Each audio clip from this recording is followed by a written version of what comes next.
Hello dear students, मैं हूं दिनेश यादव और एक बार फिर से आपका स्वागत है आपके अपने चैनल स्पार्टेंस लर्निंग मीडिया पर। तो आज के इस वीडियो लेक्चर में हम लोग क्या करेंगे, सॉलिड स्टेट का सेकंड लेक्चर देखेंगे। पहले लेक्चर में हम लोगों ने जो अभी तक पढ़ा उसको एक बार जल्दी से रिवाइज करते हैं। हमने पढ़ा केमिस्ट्री क्या होती है, केमिस्ट्री की definition, it is the branch of science which deals with the study about the structure of substances, composition and their physical and chemical property. Physical chemistry की डेफिनेशन को पढ़ा था कि it is the branch of chemistry concern with the application of the techniques and the theory of physics to the study of chemical system. उसके बाद हम लोगों ने मेन ब्रांचेस को देखा, physical, inorganic, organic, biochemistry, analytical chemistry, जिसमें हम लोगों ने 12th एनसीईआरटी पैटर्न के थ्रू, जो कि हमारे सिलेबस में है, सॉलिड स्टेट पहला चैप्टर, उसको हम लोगों ने स्टार्ट किया। सॉलिड स्टेट क्या होता है? It is the state of matter in which the constituent particles are closely packed and held together by the intermolecular force of attraction. उसके बाद हम लोगों ने क्या स्टडी किया, इसकी कैरेक्टरिस्टिक्स। कैरेक्टरिस्टिक्स में पहला पॉइंट मैंने क्या बताया था आपको, they have definite shape, mass and volume. Second point बताया था they have strong intermolecular force of attraction. Third point they have short internuclear resistance. Fourth point their constituent particles have fixed position and they can oscillate about their mean position. Sixth point हम लोगों ने क्या पढ़ा था, these are incompressible, that means they are rigid. And last point क्या पढ़ा था, they have high density than liquid और गैस। उसके बाद हमने टाइप्स ऑफ सॉलिड को पढ़ा था। सॉलिड आपके दो टाइप्स के मेनली होते हैं, पर हम लोगों ने तीसरा टाइप भी पढ़ा था। पहला टाइप था क्रिस्टलाइन सॉलिड। क्रिस्टलाइन सॉलिड क्या थे? It has regular pattern of arrangement, quartz है ना, डायमंड, इस तरीके से हमने पढ़ा था। क्वार्ट्ज है, डायमंड है, ठीक है। तो ये एग्जाम्पल किसके थे? हमारे क्रिस्टलाइन के। एमोर्फस सॉलिड क्या था? It has irregular pattern of arrangement, जैसे गिलास है, रबर है, प्लास्टिक है, ठीक है ना, क्वार्ट्ज, सिलिका। खास हमने क्या बताया था आपको पहले लेक्चर में कि quartz is the example of crystalline solid while the quartz silica is the example of amorphous solid. Crystalloid scrubber लिया था हम लोगों ने, कहा था it has partially regular and partially irregular pattern of arrangement. उसके बाद हम लोगों ने देखा था difference between the crystalline and amorphous solid. पहला जो डिफरेंस होता है वो क्या था बेटा, जो क्रिस्टलाइन सॉलिड की मैं बात करूं तो क्रिस्टलाइन सॉलिड क्या रखते हैं, it has regular pattern of arrangement of constituent particles containing long range order. और एमोर्फस क्या कहता है, it has irregular pattern of arrangement containing short range order, ठीक है ना। दूसरा पॉइंट ज्योमेट्रिकल शेप के ऊपर था, तो क्रिस्टलाइन सॉलिड की ज्योमेट्रिकल शेप कैसी होती है, it has definite geometrical shape. Amorphous does not have definite geometrical shape. It has sharp melting point, कौन? क्रिस्टलाइन। एमोर्फस में क्या हो जाएगा, do not have sharp melting points. इधर मैंने बोला था क्रिस्टलाइन में क्या बोला था आपको, it has sharp melting point का मतलब भी बताया था मैंने। क्रिस्टलाइन सॉलिड क्या में क्या कहा था आपको कि it has sharp melting point, that means they melts at a particular temperature. जबकि एमोर्फस में मैंने क्या बताया था आपको कि दे हैव, क्या बताया था, they have melts at a range of temperature, over a range of temperature. तो टेम्परेचर की रेंज पे हम लोग को मेल्ट किया जाता है, ठीक है ना। तो उसके बाद हम लोगों ने क्या स्टार्ट किया था अपने पास, दे अंडरगो क्लीन क्लीवेज। उधर का था they give irregular surface, these are true solid, these are pseudo or supercool liquid, they show anisotropic in nature, they show isotropic in nature। इन हमने प्रॉपर्टीज को, डिफरेंसेस को हम लोगों ने पढ़ा। अब हमने कुछ बातें उसमें रखी थी आपके पास कि भाई यहाँ पे एनाइसोट्रॉपी क्या है, आइसोट्रॉपी क्या है, क्यों एमोर्फस सॉलिड को हम लोग सुपरकूल लिक्विड और स्यूडो सॉलिड कहते हैं। और यहाँ तक कि हमने एक चीज़ और बोली थी कि लॉन्ग रेंज ऑर्डर और शॉर्ट रेंज ऑर्डर मीन्स क्या होता है, ठीक है ना। तो गाइज यहीं से हम स्टार्ट करते हैं, जहाँ से पहला वीडियो लेक्चर अपना खत्म हुआ था वहीं से स्टार्ट करते हैं, ठीक है ना।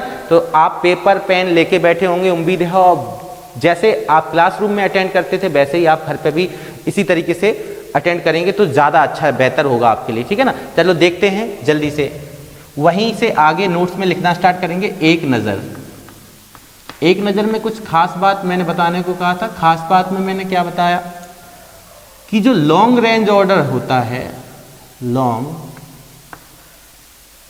Range order, long range order का मतलब क्या होता है? Long range order means, long range order means geometrical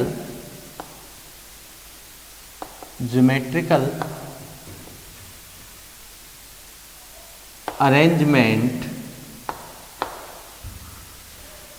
geometrical arrangement repeats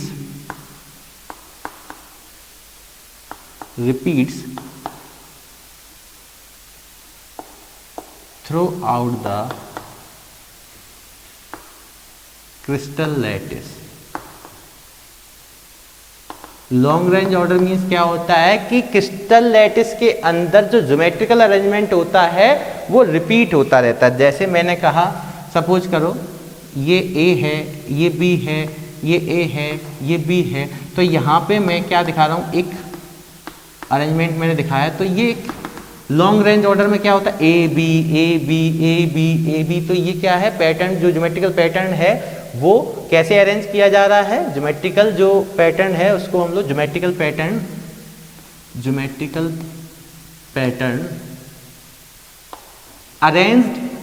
arrangement geometrical pattern arrangement repeats through out the crystal. लगातार क्रिस्टल में कैसा होता दिखाई देगा, रिपीट्स होता है, इसका मतलब long range order.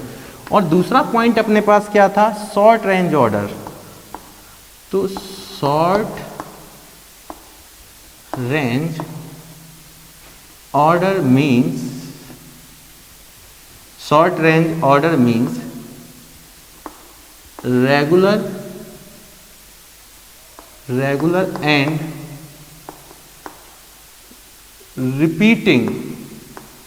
regular and repeating arrangement observed over a short distance। क्या मतलब हुआ बेटा इसका, जैसे मैंने लिखा A B A A B A B, तो यहाँ पे हमने देखा ये A है, ये B है, मान सपोज करो ये A आ गया, अब ठीक है ना, यहाँ B आ गया। तो यहाँ पे हमने देखा जो A B अरेंजमेंट है वो थोड़े समय के बाद ब्रेक डाउन हो रहा है। तो यहाँ पे जो रिपीटिंग और रेगुलर अरेंजमेंट होता है, जैसे यहाँ पे ए का रेगुलर अरेंजमेंट है, तो रेगुलर और रिपीटिंग अरेंजमेंट क्या होता है वो हमें ऑब्जर्व होता है over a short distance. Got it. चलिए ये हमारे 2 पॉइंट क्लियर हुए, लॉन्ग रेंज ऑर्डर और शॉर्ट रेंज ऑर्डर। तीसरी बात मैं कर रहा हूँ आपके पास क्या, कि एन आइसो, मैं इस चीज को इधर बताना चाहूंगा, एन आइसो। ये बेटा अपने बोर्ड एग्जाम में एक नंबर की डेफिनेशन बनती है, एनआइसोट्रॉपी और आइसोट्रॉपी। एनआइसोट्रॉपी, तो एनआइसोट्रॉपी को हम लोगों को डेफिनेशन पूछी जाती है। एनआइसोट्रॉपी में क्या हम लोग बोलेंगे, क्रिस्टलाइन सॉलिड कैसे प्रॉपर्टी कैरेक्टर को शो करता था। क्रिस्टलाइन सॉलिड जो होते थे उनके अंदर कौन सा नेचर होता था, एन आइसोट्रॉपिक नेचर। तो एन आइसोट्रॉपी में हम लोग क्या लिख सकते हैं, those solid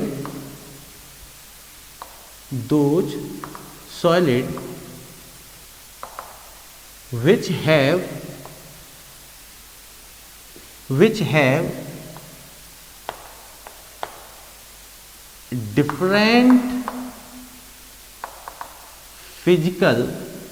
different physical properties, that is electrical conductivity,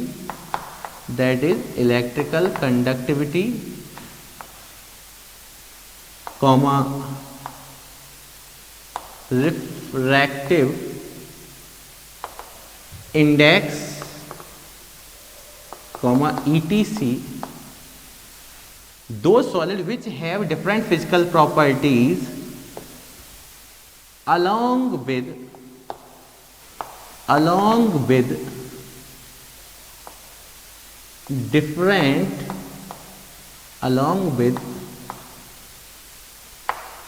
different direction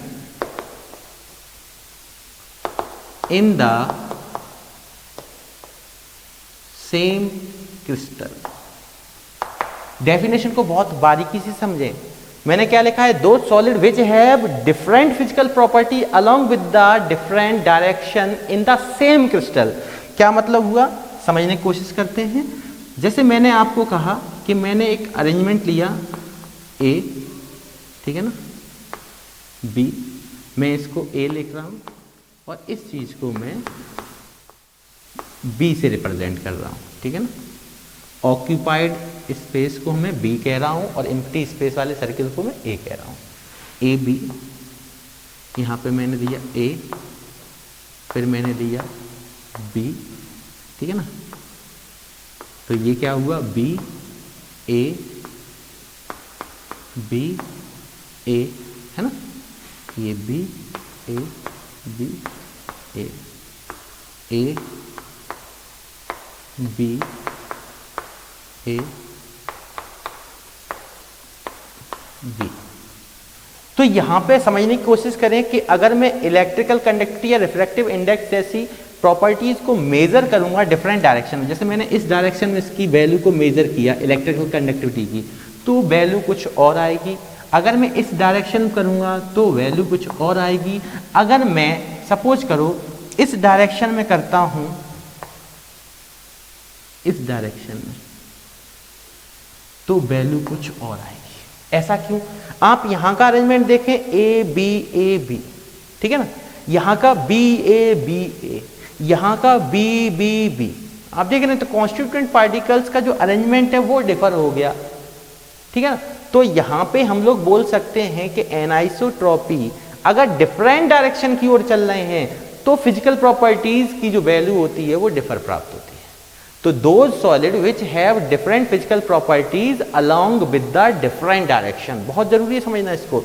और सेकंड हमारे पास क्या था, अगर मैं सेकंड थ्योरी की बात करता हूं तो सेकंड, ये मेरे पास फर्स्ट डेफिनेशन है, ठीक है ना। सेकंड डेफिनेशन अपने पास किसकी पूछी जाएगी, आइसोट्रॉपी। तो आपको पता है थोड़ा सा इसका अपोजिट ही होगा, तो हम लोग इसको डिफाइन करते हैं those solid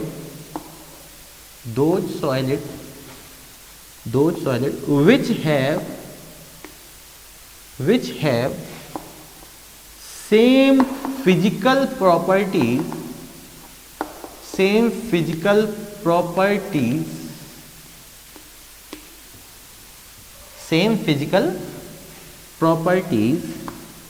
in all direction,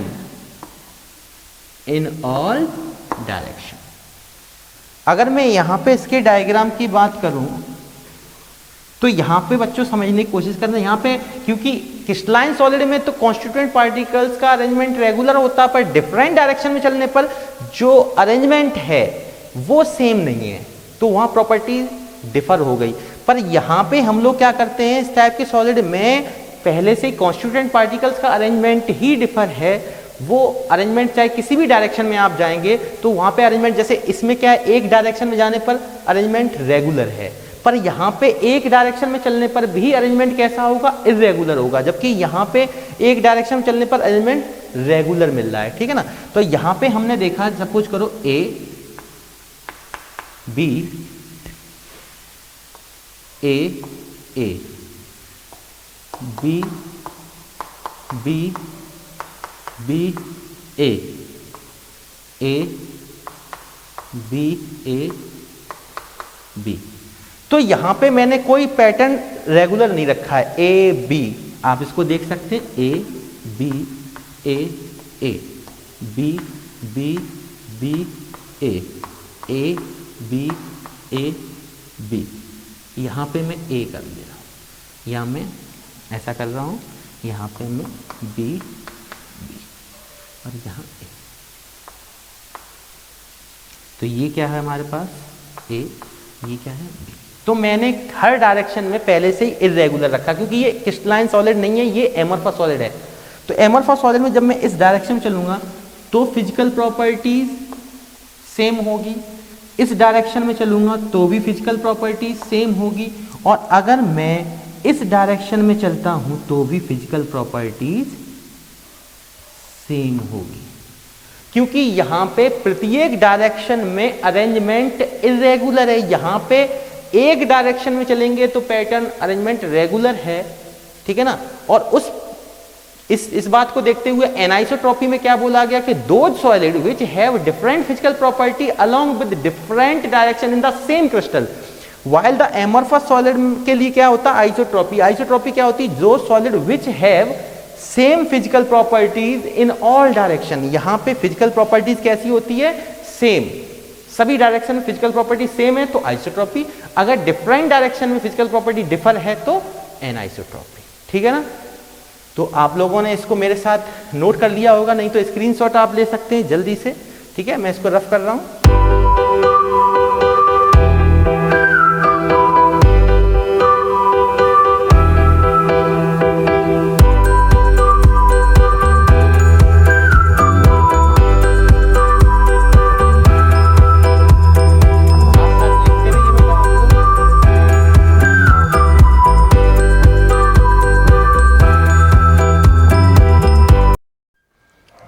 तो आपने अभी तक क्या देखा कि लॉन्ग रेंज ऑर्डर मीन्स क्या होता है, शॉर्ट रेंज ऑर्डर मीन्स क्या होता है, ठीक है ना, और एनाइसोट्रॉपी क्या होता है, आइसोट्रॉपी क्या होता है।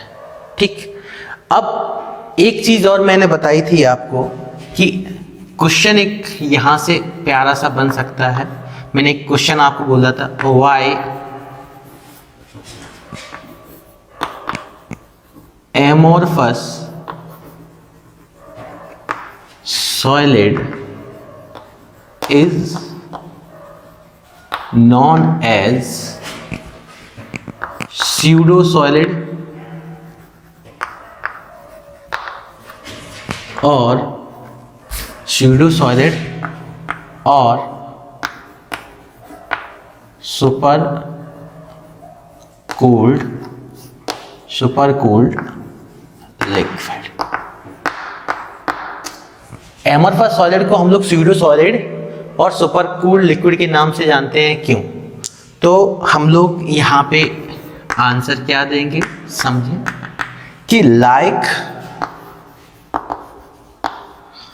Like liquid comma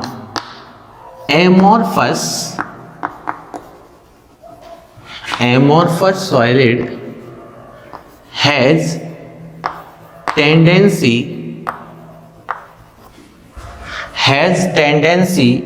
to flow through very slow,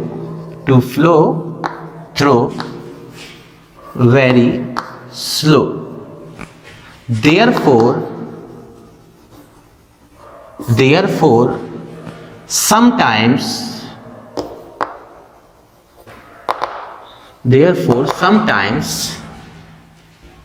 amorphous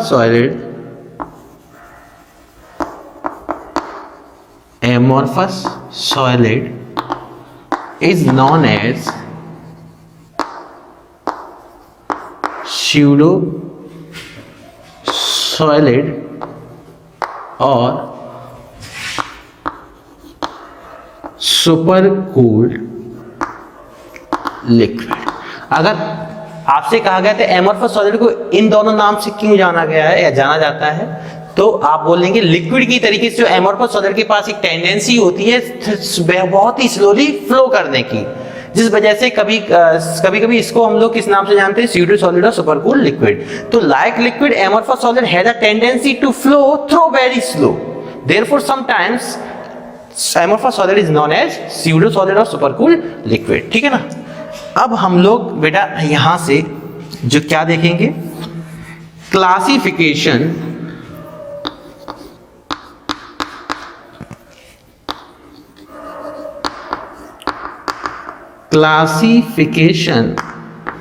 of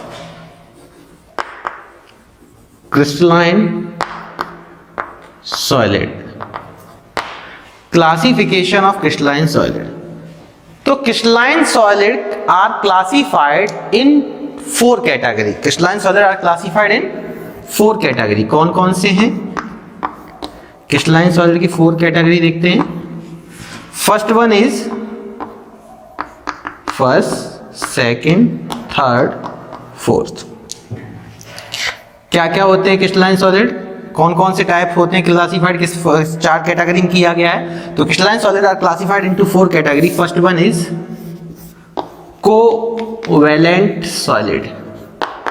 covalent solid बोल दो या इसको नेटवर्क सॉलिड भी बोलते हैं, network solid. Second one is ionic solid. Ionic solid के अलावा third one is metallic solid and last one is molecular solid. Molecular solid, but molecular solid further classified into 3 category.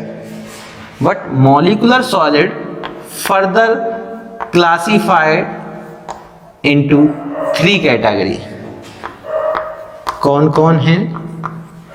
पहला non polar molecular solid. Second one is polar molecular solid. Third one is hydrogen bonded molecular solid.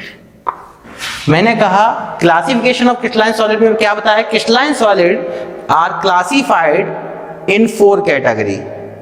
Covalent solid is also known as network solid, second one is ionic solid, third is metallic solid, fourth one is molecular solid. But molecular solid further classified into 3 category: non-polar molecular solid, polar molecular solid and hydrogen bonded molecular solid. ठीक है ना? आप इसको जल्दी से screenshot ले लें या मेरे साथ लिख रहे हैं तो ठीक है। आपने स्क्रीनशॉट ले लिया है। अब हम लोग इसको क्रिस्टलाइन सॉलिड की क्लासिफिकेशन को डिटेल में देखते हैं। 1-2 क्वेश्चन 1 मार्क्स के इससे भी बन जाते हैं। थोड़ा सा एंड में छोटा छोटा लिख गया, मैं वापस से बोल भी रहा हूँ, आप बोल के भी समझें थोड़ा बहुत, ठीक है ना। एक बार देखते हैं हम लोगों ने यहाँ पे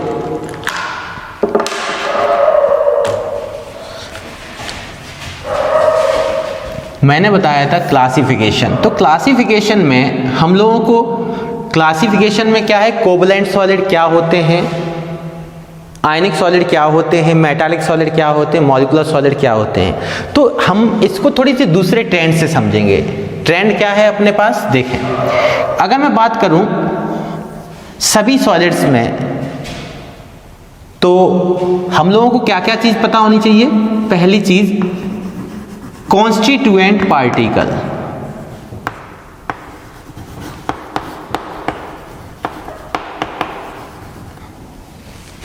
second binding force, binding force बोल दो या अट्रैक्टिव फोर्स बोल दो।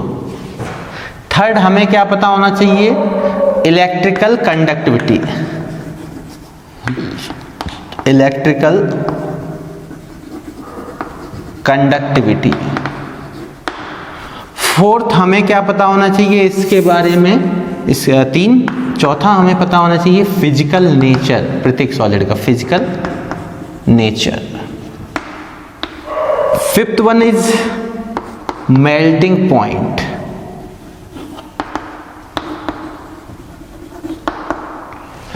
तो ये हम किस किस के लिए यूज करने वाले हैं। सबसे पहले कोवैलेंट सॉलिड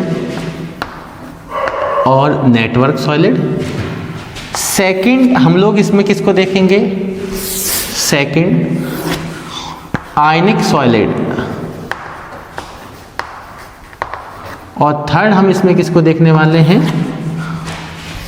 थर्ड किसको देखेंगे हम लोग,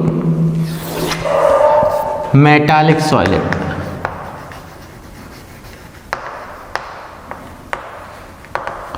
और फोर्थ में क्योंकि खुद में 3 कैटेगरी हैं तो हम इसको इसके बाद देखते हैं, ठीक है ना। तो सबसे पहले हम लोगों को ये चीज पता होनी चाहिए कि इन प्रॉपर्टीज के बेसिस पर कोवैलेंट सॉलिड जो होता है, कोवैलेंट सॉलिड जो होता है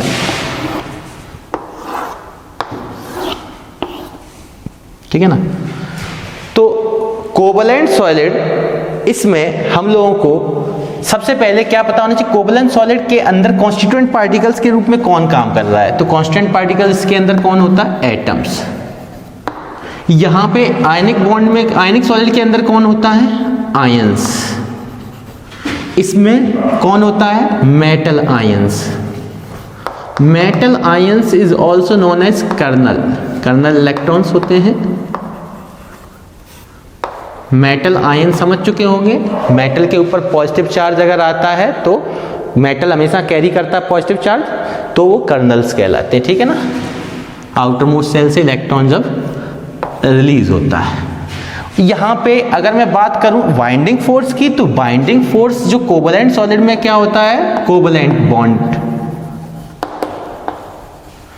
आयंस के लिए इलेक्ट्रोस्टैटिक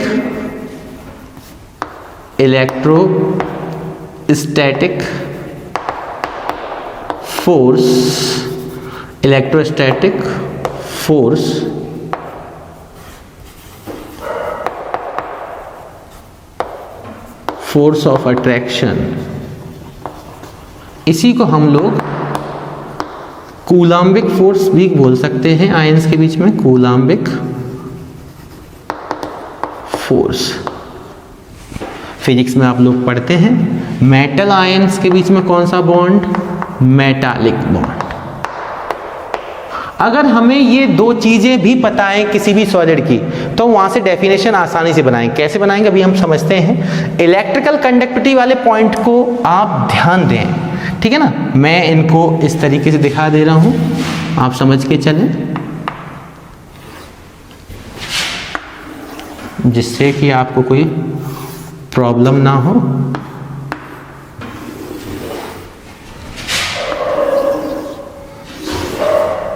ये पॉइंट आपके लिए काफी इंपॉर्टेंट है, ठीक है ना। तो इस पॉइंट को सबसे पहले देखते हैं कि इलेक्ट्रिकल कंडक्टिविटी जो कोवलेंट सॉलिड्स के लिए होती है, तो ये सभी के सभी कैसे होते हैं, इंसुलेटर होते हैं। कैसे होते हैं, इंसुलेटर, ठीक है ना। किसको छोड़कर, एक्सेप्ट ग्रेफाइट। ग्रेफाइट कंडक्टर की तरीके से बिहेव करता है, तो एक्सेप्ट ग्रेफाइट। और इसके लिए ये सबसे इंपॉर्टेंट पॉइंट है, स्टार बना दिया मैंने, जो पेपर में कईयों बार पूछा गया कि आयनिक सॉलिड की इलेक्ट्रिकल कंडक्टिविटी के बारे में आपको बहुत ज्यादा जरूरी है कि ढंग से आना चाहिए। क्या बोल सकते हैं कि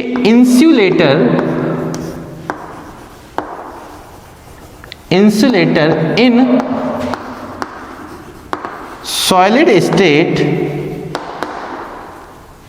solid state but and ऐसे लिख सकते हैं, insulator in solid state and conductor, but सही रहेगा, insulator in solid state but conductor in molten और इन एक्वस सॉल्यूशन, ठीक है ना। क्या है इसका मतलब कि सॉलिड स्टेट में तो ये सभी आयनिक सॉलिड इंसुलेटर की तरह बिहेव करते हैं, बट मोल्टन स्टेट में जब मेल्ट करी हुई स्टेट होती है आयनिक सॉलिड की, या उसको आयनिक सॉलिड को हम लोग डिसोल्व करा देते हैं वाटर में, तो एक्वस सॉल्यूशन तैयार होता है। तो एक्वस सॉल्यूशन और मोल्टन स्टेट के दौरान, मोल्टन स्टेट यहां पे पूरा लिख लें, मोल्टन स्टेट और इन एक्वस सॉल्यूशन। तो ध्यान रखना, एक्वस सॉल्यूशन और मोल्टन स्टेट में ये कंडक्टर की तरीके से बिहेव करते हैं, जबकि सॉलिड स्टेट में ये इंसुलेटर की तरह बिहेव करते हैं। यहां पे हम लोग बोल सकते हैं मेटल है, तो मेटल तो ऑलवेज कैसा होता है, conductor in solid state as well as in molten state, ठीक है।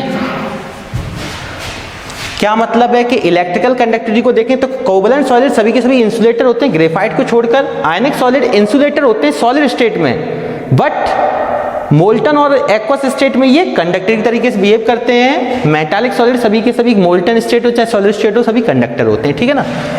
फिजिकल नेचर की बात आई तो फिजिकल नेचर में आप लोग देख सकते हैं, फिजिकल नेचर में, तो फिजिकल नेचर में क्या होगा, अगर मैं फिजिकल नेचर की बात करूं, फिजिकल नेचर, तो फिजिकल नेचर सॉलिड स्टेट के अंदर कोवलेंट सॉलिड जो होते हैं वो किस टाइप के होते हैं? कोवलेंट सॉलिड सभी के सभी कैसे होते हैं? Hard. Ionic solid hard but brittle. Brittle का मतलब क्या होता है? Look like a thin sheet या नाजुक। क्या होता है? नाजुक। ठीक है। और इसमें लिख सकते हैं ये कैसे होते हैं? Metallic solid hard but malleable and ductile.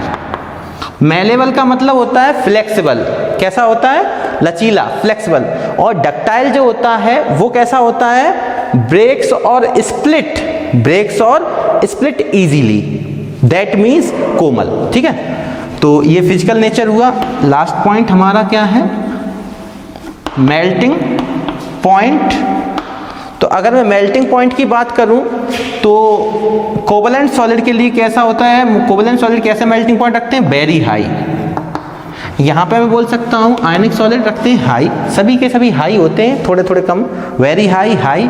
यहां पे मैं बोल सकता हूं फेयरली हाई, फेयरली हाई।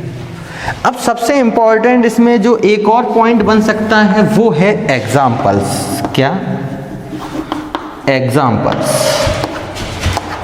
तो हमारे पास कोवलेंट सॉलिड के क्या कौन कौन से एग्जाम्पल हो सकते हैं? डायमंड है, ग्रेफाइट है, एक्सेप्शनल में अभी यूज हुआ था, डायमंड, ग्रेफाइट, एल्यूमिनियम नाइट्राइड। ये क्या है? Aluminium nitride. ठीक है ना। एल्यूमिनियम पे 3+, नाइट्राइड 3-। ठीक है ना। ये हमारे पास आ गए। क्वार्ट्ज भी ले सकते हैं हम लोग। ये सभी के सभी हमारे पास क्या है? Covalent solid. अगर मैं बात करूं आयनिक सॉलिड की तो आप बेहतर तरीके से जानते हैं, NaCl, ZnS, caesium chloride, CaCl, KNO3, CuSO4, ETC। और अगर मैं बात करूं मेटालिक सॉलिड की तो हम लोग जानते हैं कोई भी metal, Fe, Cu, CO, Au, Al, etcetera. बेटा बहुत ध्यान से रखना, अभी मैंने ये बताया covalent solid, ionic solid, metallic solid. तो इन तीनों सॉलिड के अंदर मैंने क्या देखा? कॉन्स्टिट्यूएंट पार्टिकल्स के रूप में कौन वर्क कर रहा है, बाइंडिंग फोर्स उनके बीच में कौन सा यूज हो रहा है, उनकी इलेक्ट्रिकल कंडक्टिविटी क्या है, फिजिकल नेचर और मेल्टिंग पॉइंट। पर अगर बात आए कि सर डेफिनेशन यहां से कैसे बनेगी, तो डेफिनेशन केवल और केवल हमें इन 2 पॉइंट से ही डेफिनेशन बन जाएगी। बहुत आराम से समझना बेटा यहां पे डेफिनेशन को।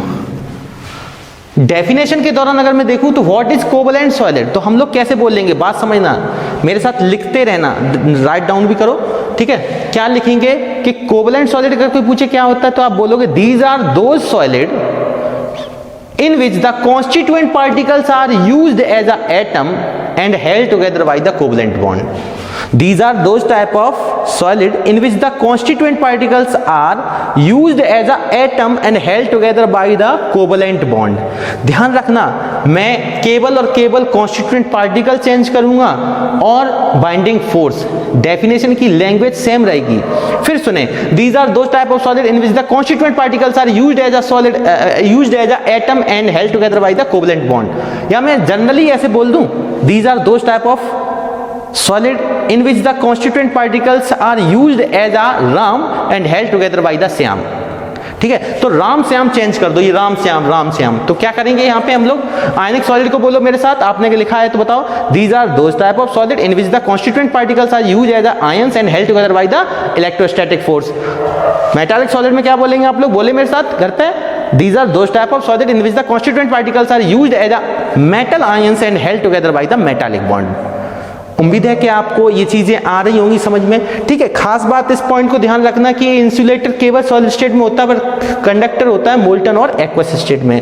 आयनिक सॉलिड के लिए क्या ध्यान रखना, insulator in solid state but conductor in molten और इन एक्वस स्टेट। ठीक है ना, बाद बाकी नॉर्मल पॉइंट्स हैं, ऐसा कुछ नहीं है कि आपको समझ में सब कुछ आ रहा होगा। ठीक है, एक बार जल्दी से स्क्रीनशॉट ले लें।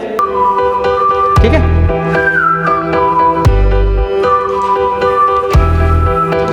आपने स्क्रीनशॉट लिया। अब मैं बात कर रहा हूं किसकी,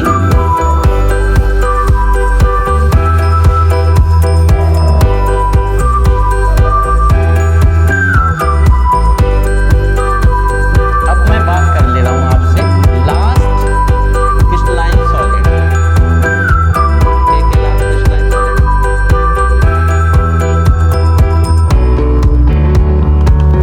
तो इसको हमने देखा अभी 3 पार्ट। अब अपने पास एक लास्ट पार्ट इसमें बचा हुआ है, फोर्थ।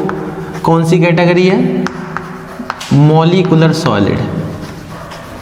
इसलिए हम इसको सबसे लास्ट में पढ़ रहे हैं क्योंकि ये फर्दर क्लासिफाइड होता है 3 कैटेगरी में। मॉलिक्यूलर सॉलिड जो होता है वो फर्दर क्लासिफाइड किया गया है 3 कैटेगरी में। तीनों कैटेगरी में लिखता हूं। पहले, सबसे पहले नॉन पोलर मॉलिक्यूलर सॉलिड, पूरा नाम आप लिख सकते हैं मॉलिक्यूलर सॉलिड। सेकंड आपके पास क्या है, पोलर मॉलिक्यूलर सॉलिड। थर्ड क्या है अपने पास,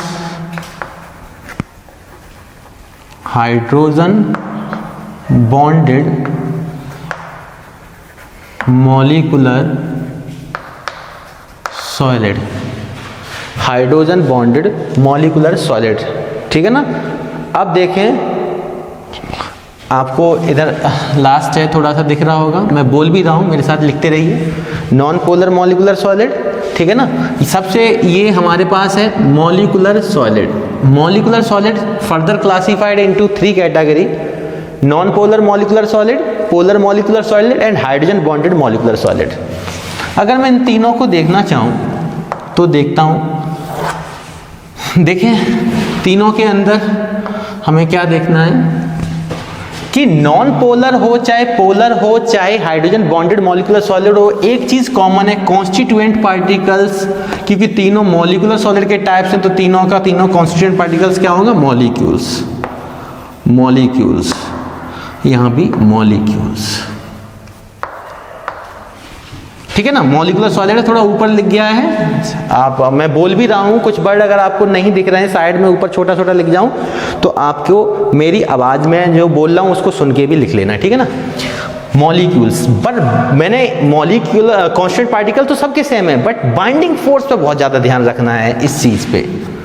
जो नॉन पोलर मॉलिक्यूलर सॉलिड होता है ना, उसमें कौन कौन से फोर्स यूज होते हैं थोड़ा समझते रहें मेरे साथ। इसमें हम लोग बोल सकते हैं डिस्पर्जन फोर्स, समझना बात को, डिस्पर्जन फोर्स या लंडन फोर्स, लंडन फोर्स या डिस्पर्जन फोर्स, या और क्या बोल सकते हैं, instantaneous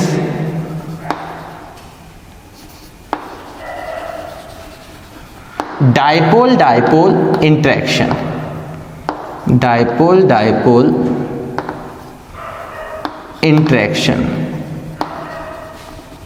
instantaneous dipole dipole interaction. तो 3 फोर्स, चाहे हम डिस्पर्जन फोर्स बोलें, चाहे हम लंडन फोर्स बोलें, चाहे हम इंस्टेंटेनियस डाइपोल डाइपोल इंटरेक्शन बोलें।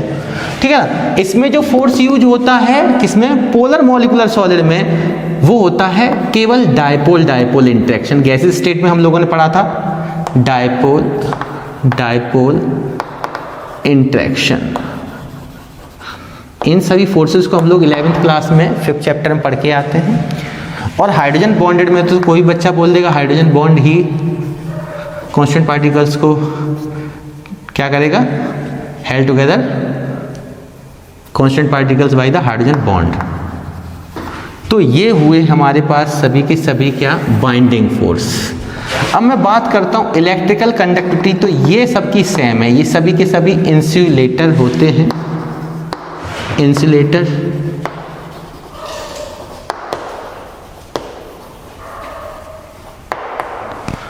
यहाँ पे मैं बात करूँ फिजिकल नेचर की, तो ध्यान रखना फिजिकल नेचर सभी के सभी कैसे, ये सॉफ्ट होता है, ये भी सॉफ्ट होता है, बट ये कैसा होता है, हाइड्रोजन बॉन्ड है तो ये हार्ड।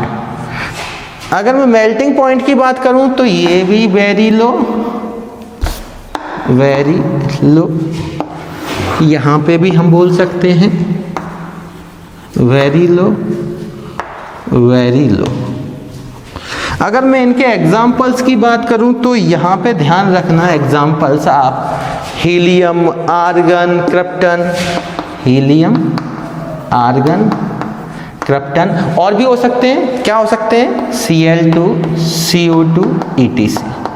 अगर मैं बात करूं पोलर मॉलिक्यूलर सॉलिड की, तो पोलर मॉलिक्यूलर सॉलिड में HCl, SO2, SO3, HBr, ETC, ठीक है ना। हाइड्रोजन बॉन्डेड में फेमस एग्जांपल अगर मैं लूँ H2O और D2O, सिंपल वाटर और हैवी वाटर, ETC। तो यहाँ पे जल्दी से देखें, मेरे पास इन चीज़ों में ज़्यादा हमें ध्यान नहीं देना है, इन चीज़ों को एक बार आप देख लेंगे तो समझ में आ जाएगा, ठीक है ना। फिलहाल तो दोनों को देखें हम लोग।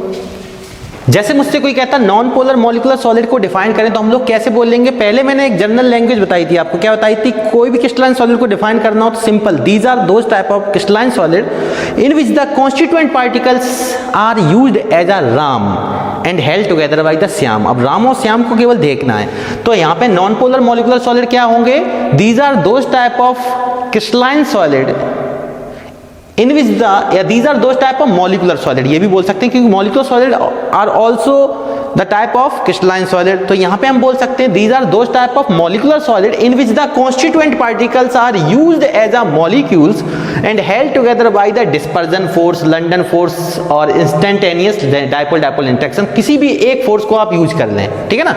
तो simple these are those type, non polar को बोलेंगे तो non polar molecular solid are those type of molecular solid in which the constituent particles are used as a molecules and held together by the dispersion force. Polar molecules, polar molecular solid क्या होते हैं, these are those type of molecular solid in which the constituent particles are used as a molecules and held together by the dipole dipole interaction, ठीक है। यहाँ पे तीन थे तो कोई भी एक फोर्स यूज किया, यहाँ पे सिंगल है तो एक यूज कर लेंगे। हाइड्रोजन बॉन्डेड मॉलिक्यूलर सॉलिड क्या होता है, these are those type of molecular solid in which the constituent particles are used as a molecules and held together by the hydrogen bond। तो इस तरीके से हमारे पास चारों कैटेगरी हमारे पास क्रिस्टलाइन सॉलिड को क्लासिफाई कर चुके हैं हम लोग, ठीक है ना। तो अब हमें अगले वीडियो लेक्चर में यूनिट सेल्स से हम लोग स्टार्ट करेंगे, क्रिस्टल लैटिस के बारे में पढ़ेंगे, ठीक है ना। तो आज के इस वीडियो लेक्चर को आपने नोट डाउन किया होगा, पहले को अगर नहीं देखा अभी तक तो पहले सबसे पहले लेक्चर को देखें, फिर इसको देखें सेकेंड लेक्चर को, ठीक है ना। और हमारे यहाँ पे आपको जैसे ये सब चीज़ें आपने नोट करी होंगी तो इसको साथ साथ क्या करेंगे आप रिवाइज करते रहेंगे, पहले इसके बाद इसको भी रिवाइज करें आप, ठीक है, तरीके से नोट्स बनाएं बिना परेशानी के, ठीक है। और अगर ये वीडियो आपको अच्छा लगा हो तो इसको आप लाइक करें, शेयर करें और सब्सक्राइब करना ना भूलें, ठीक है। जय हिंद।